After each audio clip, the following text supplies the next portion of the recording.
Vamos a imaginar que esto, a ver, esperen, representa el cielo y esto a la tierra. Que ustedes vean alguna imagen, no me vean a mí y escuchen. Aquí en la tierra, lo que se dice del cielo describe lo que en la familia y en la red familiar, como comunidades de personas unidas por un destino, conduce a enfermedades graves o accidentes o al suicidio. Y lo que se dice de la tierra pretende describir lo que a veces logra dar otro rumbo a estas suertes, ¿no? O sea que lo que se dice del cielo tiene que ver con el destino, con los accidentes, el suicidio, todo. Lo que se dice del cielo aquí, en la tierra. Y la tierra, lo que se dice de la tierra, describe lo que podría lograrse dando otro rumbo a la situación. Enfermedades graves, accidentes, suicidios en el seno de la familia son desencadenados por procesos que se entrelazan con imágenes del cielo de sufrimiento y de expiación. Nosotros como que asociamos la muerte con el cielo, o sea, cuando me muera voy a ir al cielo porque fui bueno, no sé qué. Como que el cielo, la idea del cielo me sirve para expiar, ¿eh? Con minúscula, ¿no?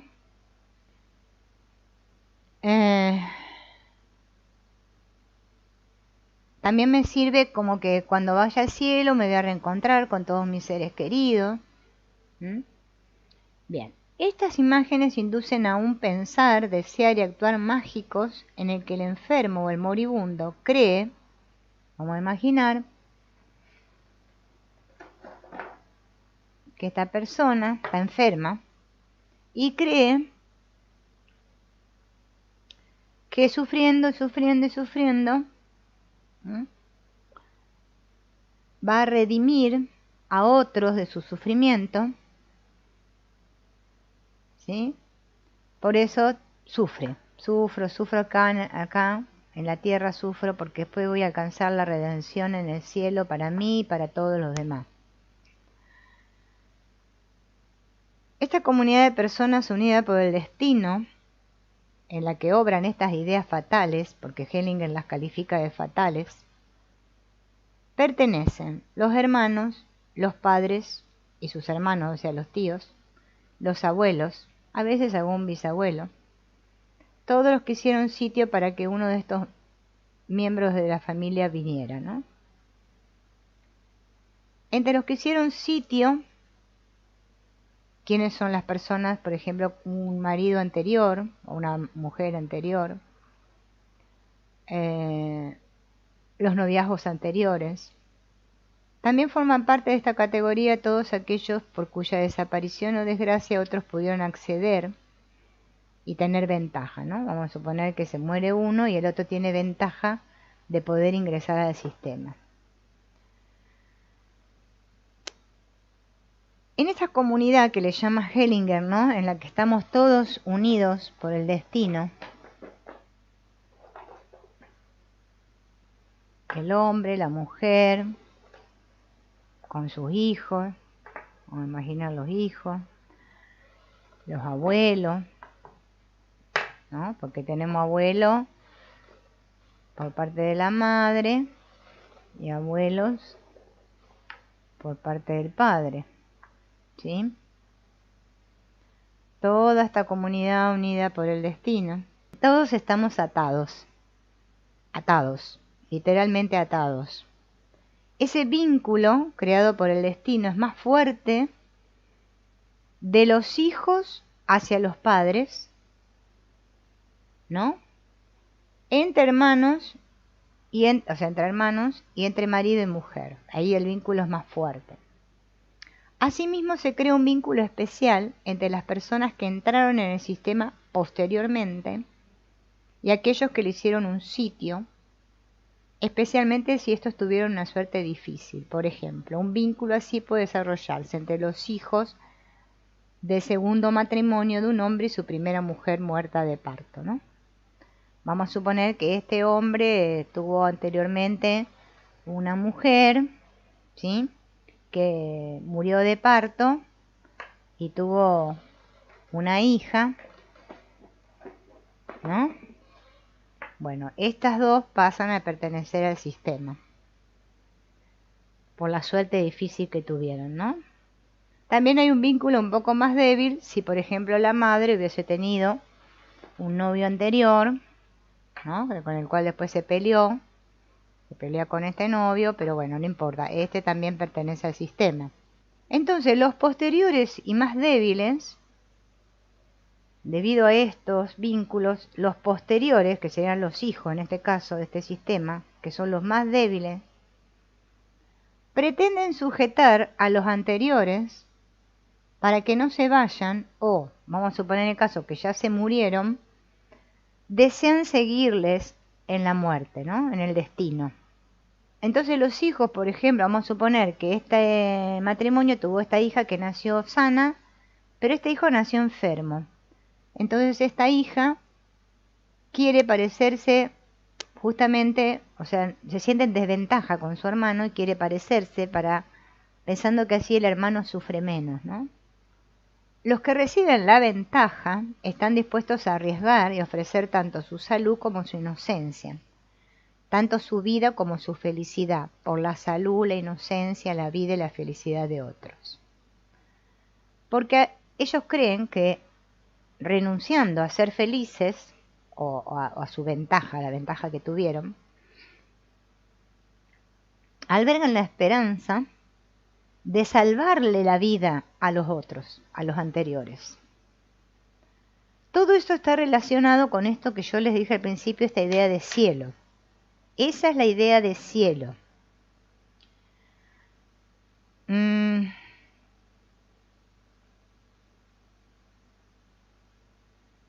Entonces, el vínculo, o por amor, o como llama Hellinger, por amor ciego, ¿no? Nace como una necesidad imperiosa de llegar a un equilibrio entre la ventaja y las desventajas, las ventajas de uno y las desventajas de otros en el sistema, entre la inocencia y la felicidad, la culpa y la desdicha de otros, la salud y la enfermedad, la vida y la muerte. Esta necesidad es la que lleva a una persona a desear también la desdicha cuando otro miembro de su sistema fue desdichado. Vamos a suponer que, no sé, esta chica, como su abuela materna fue una desdichada, ella entonces quiere ser desdichada como lo fue su abuela.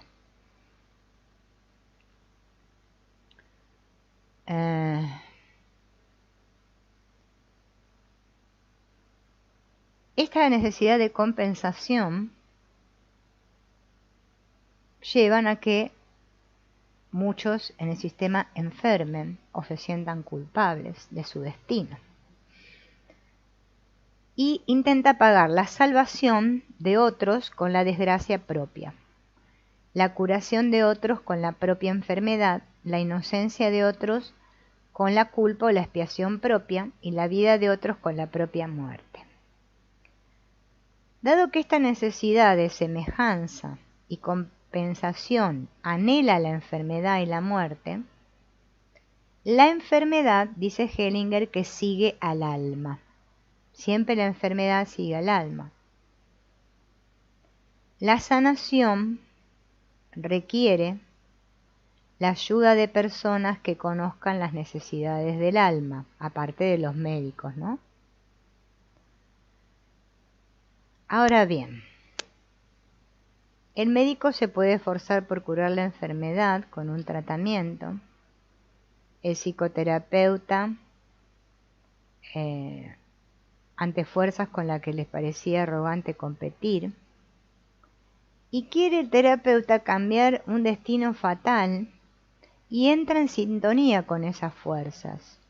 O sea, se alía con el enemigo, ¿no? Comprender bien y tener bien claro, porque esto lo vamos a seguir tratando en los próximos encuentros, el cielo y la tierra. Hellinger dice, en la tierra la culpa pasa. No puedo pretender con la muerte, creyendo que me voy al cielo, salvar a los otros de mi sistema. Eso es lo que nosotros hacemos. Ese movimiento se llama compensación. Creemos a nivel del alma, ¿no? Por eso la enfermedad sigue al alma, que así compensamos el desequilibrio que hay en el sistema, ¿no? Y está la famosa frase esta que dice, mejor que sea yo que tú. Este es el caso de un joven que tenía esclerosis múltiple. Dice que ella tuvo una imagen que le vino, que se veía a sí misma de niña, arrodillada delante de la cama de su madre paralítica, formulando esto, querida mamá, mejor que sea yo que tú. Claro, la hija lo dice por amor eso a la madre. Y ella así se sentía en paz, como que mejor que me pase a mí que a vos, mamita, como si le dijera, ¿no? Entonces había un participante, dice ahí, que no pudo soportar ese amor, dispuesto a tomar sobre sí enfermedades, dolores, incluso la muerte por el bien de la madre, y le dijo al terapeuta, ay, yo deseo de todo corazón que puedas ayudarle. El terapeuta se quedó perplejo, ¿no? ¿Cómo es posible que alguien trate el amor de la hija como si fuera algo malo?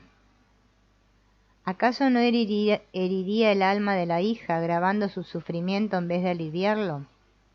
¿Acaso la hija no guardaría aún más celosamente su amor a la madre, aferrándose aún más apasionadamente a su esperanza y a su propósito surgido en aquel momento, de salvar a la madre amada a través de su propio sufrimiento? Había otra mujer también que padecía de esclerosis múltiple, configura su familia de origen, y entonces estaba la madre, a su izquierda el padre, enfrente de ellos se encontraba la paciente, como hija mayor, a su izquierda el hermano, que murió de un paro cardíaco a los 14 años, y después venía otro hermano más joven, ¿no? Vamos a hacer la configuración. O sea, estaban el padre y la madre, estaba ella, que era la que tenía la esclerosis múltiple, el segundo que era el que murió a los 14 años, y después el tercer hijo. Ella mirando, fíjense, a los padres, ¿no? La madre y el padre como que miraban al hijo muerto. Entonces, ¿qué hace el terapeuta acá? Le pide al representante del hermano muerto que salga por la puerta, ¿no? Lo cual significa morir. En el momento en que sale por la puerta, la cara de la hija, la que tenía la esclerosis múltiple, se ilumina de golpe. La madre se siente mejor. Luego envió al hermano menor y después al padre, porque notó que el padre y el hermano menor tendían a salir del sistema. Cuando salieron todos los hombres, la madre se enderezó con un gesto triunfante, y así quedó claro que ella, la que se encontraba presa de la muerte, ¿no? Se sentía aliviada al ver que otros estaban dispuestos a tomar sobre sí la muerte en lugar de ella, ¿no? O sea, como que cada uno se hizo cargo de su muerte, de que ya estaba muerto. Los muertos están muertos y los vivos están vivos. Nadie vivo tiene que cargar con los muertos. Entonces ella sí pudo, dice que se le iluminó el rostro, ¿no? Luego de que hacen este movimiento, ¿no? Que están la madre y ella, vuelve a llamar a los muertos, ¿no? Y pone al padre, pero hay una línea acá. Vamos a imaginar que esta es una línea divisoria, ¿no? Porque no. El padre, y pone a los hijos acá, ¿no? al hermano muerto, el otro. Bien, a los muertos acá. Y ahora envía fuera a la madre. O sea, cambia la cosa. ¿Qué hace? Sacan a la madre, la envían fuera, vamos a suponer que estos dos bloquecitos son la línea, ¿no? Y pone a los hombres adentro, o los muertos, va. Los hombres estaban muertos. Cuando llama a los hombres y pone afuera a la madre, ¿no? Dice que todos se sintieron librados de la obligación de participar en el destino de la madre y se encontraban bien. El terapeuta, sin embargo, sospechaba que también la esclerosis múltiple de la hija estaría relacionada con el hecho de que la madre se sintiera obligada a morir, ¿no? La madre, como cargaba con todos los muertos, se sentía obligada a morir y se relacionaba con la esclerosis múltiple de la hija. Entonces, ¿qué hace? Pone al padre acá y a la hija acá de vuelta.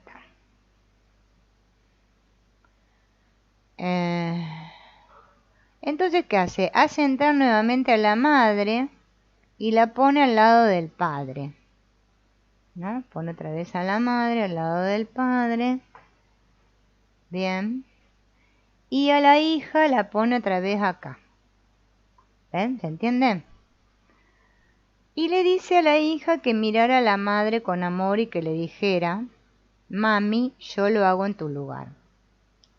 Al pronunciar estas palabras, la cliente se puso radiante y el significado y la finalidad de su enfermedad quedaron claros para todos los presentes. ¿Mm?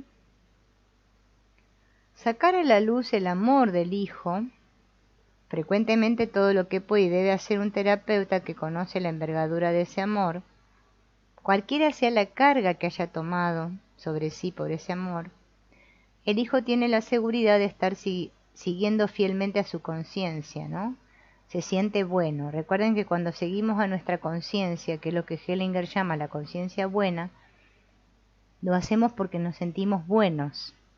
¿Por qué hace esto la hija? Porque ella piensa que así va a poder, ¿no? A través del sacrificio va a poder sanar a la persona amada, la va a poder proteger de la desgracia, va a poder expiar su culpa, ¿no? Llega al extremo de pensar que incluso podrá recuperarla de entre los muertos. Fíjense hasta qué grado, ¿no? Si junto con el amor infantil también se hacen patentes sus fines infantiles, el hijo, ahora adulto, se da cuenta, ¿no? De que con el amor y el sacrificio no va a poder superar la enfermedad, ni el destino, ni la muerte de otros, sino que tiene que encararlos tal como son, o sea, decir sí a todo tal como es. Nadie se tiene que sacrificar por el otro, ni pagar la culpa del otro. Son pensamientos mágicos, eso dice Hellinger. No es amor, no es amor, y eso hay que tenerlo muy en cuenta.